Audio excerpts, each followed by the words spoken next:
June 1925, Pittsburgh, Pennsylvania. Let's go back to when you were a little girl. What do you remember? I remember growing up in Wichita Falls, Texas. Okay, so you had moved when you were young. We moved to Texas when I was 3 years old. My father had graduated from the University of Pittsburgh as, I guess, a petroleum engineer.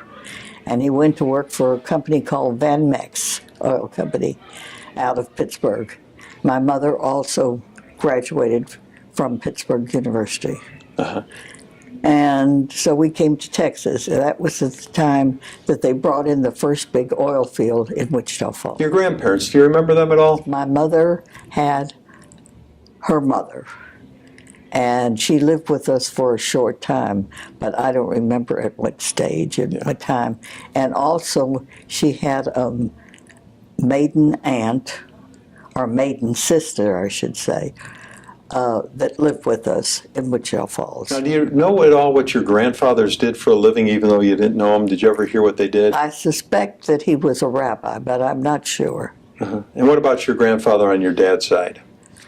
My father on my dad's side was a very wealthy man. He came from Dorohoi, Romania, and he had a tavern or an inn or something.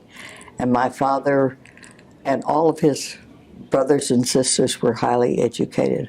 My father had gone to the Sorbonne in France as a math student before he came to the United States. All of his brothers and sisters were highly educated.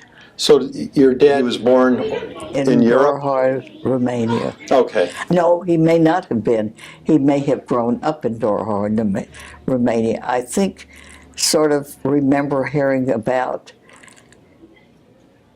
I don't know whether it was on my mother's side or not. Somebody came from the Netherlands at one time. My mother's family also came from Dorohoi, Romania. And her mother, maybe it was my mother's mother, our mother's family. There was somebody that was Spanish-Dutch that had come from Spain to Holland and then had come to Romania. Now, did your dad ever tell you why he came to the United States? He came to the University of Pittsburgh as a student. Okay. And to learn about the oil business, because at that time in Romania they had brought in that tremendous oil field. And so he was a math genius. He and one other man from Dorohoi, or that from school, came to the University of Pittsburgh to learn about engineering. Mm-hmm. Now, was his intent to go back? It was his family's intent to go back, and he met my mother, who lived in Pittsburgh, and they were married, and that was the end of that. His father never forgave him until the Second World War. Why do you say until the Second World War? Well, he didn't go back home. He was in contact with his family, but his father wouldn't talk to him because he didn't come back home. Hmm. And what was it about the war that changed that? I don't know. I can tell you that my father had a brother that was a lawyer and lived in France. He had a sister that was a pharmacist who ended up in Argentina. He had another sister that I'm supposed to have looked like, but I never met. And then his father had remarried and had a second family, 2 other children. One was a son that ended up in Israel, and one was a daughter, and I think she also ended up in Argentina. When we took a trip to South America once, I tried to get in touch with them, and a son of the mother came to the hotel to meet me and said his mother couldn't come, but that I looked like her, and that was was our association. Well, let's come back to Texas now. You're a little girl. What do you remember doing for fun when you were just little? I went to kindergarten quite early, and I started school before I was 6. Mm-hmm. I remember that. We had just had a good life, I guess. My father was very active in Wichita Falls, and he became potentate of the shrine. which I think must have been very unusual. And I do remember we went to national conventions, which were exciting. One was in Detroit, and one was in California. At the same time, a movie star by the name of Harold Lloyd was potentate of the shrine in California, and my father and Harold Lloyd became friends at that time. I do remember that my father also greeted President Roosevelt, who came through Wichita Falls, as a representative of the shrine in Wichita Falls. How old were you at that time? I must have been 10 or under, somewhere in that vicinity. Now, your brother Sam, older or younger than you? Sanford, he's 3 years younger than I am, Now, where did you go to grammar school? in Wichita Falls. Now, when you were just a small child, the Great Depression, We had a tough time, but we managed. And my father at that time was no longer working for Van Mex Oil Company. When he came to Wichita Falls, he was with them for a while, and then I don't know what he did. But then he went into business for himself. did they ever discuss the Depression time with you? I know it was difficult. In high school, where did you go to high school? Wichita Falls Senior High School. Okay. There was only one high school. All right, tell me about high school life for you. Well, I graduated when I was 15. Then when I came to Dallas, before I met Jack, I stayed with Regina and Lee Pierce on Forest Avenue. Lee Pierce worked in the oil business, and my father was a big shot in Wichita Falls, really. And any Jewish person that came to town or checked into the hotel, they called my father and notified him, and he would invite them to our home. So he became friends with a lot of people in the state of Texas. My father was also instrumental in forming something at the University of Texas for Jewish students. And I went to the University of Texas as a freshman. I did not like it. The reason I didn't like it is that I had been very active and participated in a lot of Gentile things. I was a member of a Gentile sorority. I was one of the few Jewish, and probably the only Jewish person that was a member of the sorority. And when I got to Texas University, the people that I lived at SRD, and the people that I had been friendly with, it was like you were segregated at SRD. The Jewish people ate with Jewish people, and the Gentile people ate with Gentile people, and my friends that I was friendly with, well, we couldn't do things together until we came home at Thanksgiving. It was a sad situation, and I was very unhappy, so I couldn't wait to transfer schools. Now, when you were a young woman also, World War II broke out. Yeah, my husband was in the service. Now, had you met your husband before the war? I met him on a blind date here in Dallas. Okay, and when was that? It was a summer before I went to college. He was a senior at the University of Pennsylvania, and I was just going into my freshman year at Texas. And how did you meet him? I met him on a blind date. And so what did you think when you saw him? I thought he was snippy. And he put me on the bus to go back to Wichita Falls. It was full of servicemen. I was going to flirt, and he gave me an ice cream cone. And here I'm holding 2 ice cream cones and couldn't do a doggone thing.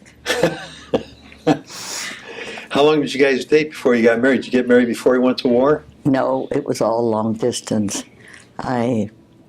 He finished school and went into the Navy, and I transferred and went to Ohio State University, where I graduated from. Okay, so he's in the Navy. You went to Ohio State, graduated. So afterwards, did you go and get a job then? No, we got married while he was still in the service at the tail end of the war. I came to Dallas. Jack at the time was not my husband. He was in the Navy. And his parents had a party to introduce me to his family. The mother came with her sisters to this country in 1890. Her father was Philip Aronoff, who they lived in South Dallas. The father was a shoe salesman. He traveled on the road selling Sachs shoes. The shoes were had boxes that had his name on them, and he traveled in the valley. I think he came to this country when he was a young man and stopped in Mineola before he came to Dallas. And he was also related to the Siegel family, which in turn was related to the Tobian family. From what I understand, the Tobian family came from the same shuttle in Russia that Jack's mother's family, the Aronoff family, came from. All right, tell me about your mother-in-law. But she was founder of Hadassah here in Dallas. Her name was Becky Sachs, or Rebecca Sachs. She had a large family. She had two brothers who had the first picture show in Dallas. His name was Joe Aronoff. She also had a brother, Barney Aronoff, who sold shoes and was well-to-do. Another sister was Mary Nathan, and she was secretary to the president of the Hadassah Hotel. The war, I guess, was almost over, or maybe over, right, at the time that we got married. Okay. Now, did he go overseas at all, or no? Yes, he was overseas. Where was he? In Morotai. He was a PT boat commander. Okay. Skipper. Okay. And then he comes back, you guys are married, and where do you settle down? Well, first he was in the service, and they sent us to Boston, where he was not supposed to have gone, and then we ended up in New Orleans, and we lived in New Orleans for 3 months, and then he was stationed at the Standard Building in New Orleans. He was phased out of the Navy, and we moved back to Dallas. Okay, and what business did he get into then? His first job was at Sears Roebuck. He was graduated in absentia from University of Pennsylvania. What career did he get into in Dallas? He ended up being in real estate. He was at Sears, did not like it, and went out into business for himself. Your husband was involved in developing... In real estate, and he and his brother bought a piece of property on Cedar Springs, right, that later turned into the gay community. Right. And his tenants were the gay people. They loved him. There was a nightclub there, and I don't know, 4 or 5 other businesses, and they thought he was just the greatest landlord that they could imagine. That coffee shop on Cedar Springs was where the original leaders of the gay community came together to form the Dallas Gay Alliance. His tenants were members of the gay community, and he donated space for them to have their meetings, and he gave them funds so that they would not starve. He was just a good person to help them. Did you go to work, or did you stay home to raise the family? I stayed home and raised a family. Before you met Jack, you were dating a famous painter. Well, I was dating a lot of men that were of high estate. I was quite popular. Tell me about the famous painter, though. What was his name? Roy Lichtenstein. Okay. And what happened? He was just not my choice. Where did you guys settle down in Dallas? When we moved back to Dallas, it was impossible to find a place to live. And we lived at 1313 North Prairie with my brother-in-law. Now, were you involved with the Jewish community at all? At one time, secretary of the Sisterhood of Temple Emmanuel. Okay. And I did a lot of volunteer work for the council. They had stores, places where we sold clothes and things like that. And I did do that. But I also taught Sunday school. And you were involved with the Historical Society? Yes, it was started by Ruth Andrews. What did you do for the Historical Society? And I just participated. Okay. What was the happiest time in your life? Being married and having my children. In your lifetime, there's been so many advancements in technology and whatnot. Did something come along that you said, wow, how did we ever get along without that? You probably remember the Iceman coming, I do. you know, before refrigeration. I do, and not only that, Manor Bakery Man used to come too. Milkman? Tennessee Dairy, I think. What was the music you used to like when you were a kid? Well, I played the piano, and I didn't like to practice, but I must have been good. Everybody told me I was good, but I didn't enjoy practicing. Yeah. But what was some of the music you listened to? Like, Probably the musicals. in your lifetime, you've lived through so many momentous occasions. Of course, you know, World War II, the Kennedy assassination here in Dallas, something good for the first time, the moon landing in 1969, tragedy of 9/11, of course. Was there something on the national scene that you know exactly where you were the day it happened and remember it? When Mr. Kennedy came to Dallas, I was standing on Loma Alto, just below the Loma Alto Shopping Center, to watch him go by. And did you see him go by and everything? Yes. And then how did you hear that he had been assassinated? I left there, got in my car to go home, and heard it on the radio. Were you shocked or anything? Well, that he was shot, yes. Did it affect you at all that weekend? I was very sad. You and Jack have 3 children, 5 grandkids, and 4 great-grandkids. Yes. What advice does great-grandma have for the next generation? I'm scared to death for them. I think the situation in the world is very sad. It scares me. I dislike the fact that, of course, the whole world always blames it on the Jewish people. And I feel like we may be getting into another situation as a result of that. And I think things will not be as pleasant or as wonderful for them as it was for us. Yeah. You did a great job today. Thanks for doing this.